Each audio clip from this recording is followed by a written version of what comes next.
नमस्कार बच्चों, अपने कल जो टॉपिक था वो था विशेषण। विशेषण में अपने विशेषण की परिभाषा देखी थी कि संज्ञा या सर्वनाम की विशेषता बताने वाले शब्दों को क्या कहते हैं, विशेषण कहते हैं। विशेषण के कितने भेद होते हैं तो अपने बात की थी, 4 भेद होते हैं, गुणवाचक, परिमाणवाचक, संख्यावाचक और संकेतवाचक। गुणवाचक अपने कर लिया था, यानी जब भी संज्ञा के रंग, रूप, आकृति, आकार, प्रकार आदि के बारे में चर्चा की जाए तो वो कौन सा होता है, गुणवाचक विशेषण होता है। आज का जो अपना टॉपिक है वो दूसरा, इसका जो भेद है परिमाणवाचक विशेषण, कि परिमाणवाचक विशेषण क्या होता है। तो परिमाण विशेषण की बात करें परिमाणवाचक की, तो जहाँ विशेष्य की नाप तोल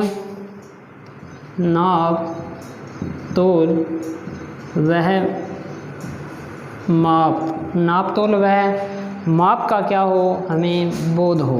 नाप तोल माप या मात्रा का बोध हो, यानी जहाँ विशेष्य की नाप तोल माप या मात्रा का बोध हो। नाप तोल मात्रा आप जानते ही हो कि क्या होता है, किसी चीज़ को नापना, तोलना, मापना, या उसकी मात्रा क्या है वो। इस चीज़ का अगर अपने कोई बोध करवाता है तो ऐसे शब्दों को क्या कहते हैं, परिमाणवाचक विशेषण कहते हैं। बात करें विशेष्य की, तो मैंने पहले ही बताया था कि विशेष्य क्या होता है, जिस शब्द की विशेषता बताई जाए वो क्या कहलाता है, विशेष्य कहलाता है। यानी या तो संज्ञा होगा या सर्वनाम होगा। या इसकी परिभाषा ये भी हो सकती है कि जहाँ हम संज्ञा विशेष्य की नाप तोल या मात्रा का बोध हो, वहाँ क्या होता है, परिमाणवाचक विशेषण होता है। जैसे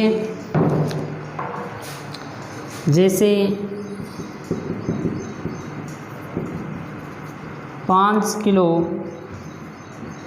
चावल। अब चावल विशेष्य है यानी संज्ञा है तो विशेष्य हो गया। अब चावल की मात्रा बता दी इसने, माप बता दिया कि कितना है, तोल बता दिया कि कितना है, 5 किलो, तो क्या हो गया, परिमाणवाचक विशेषण। या जहाँ विशेष्य की नाप तोल मात्रा से संबंधित जानकारी मिले वहाँ का क्या होता है, परिमाणवाचक विशेषण होता है। जैसे 2 लीटर दूध, 2 लीटर दूध की क्या बता दी, मात्रा बता दी। 2 मीटर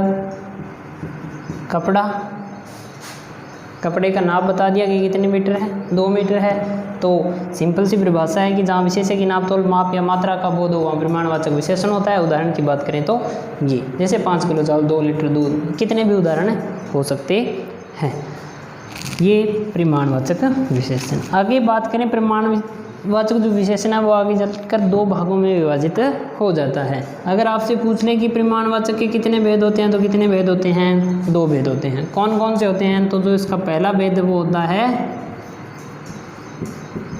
निश्चित परिमाणवाचक विशेषण, और दूसरा जो इसका भेद होता है वो होता है अनिश्चित परिमाणवाचक विशेषण।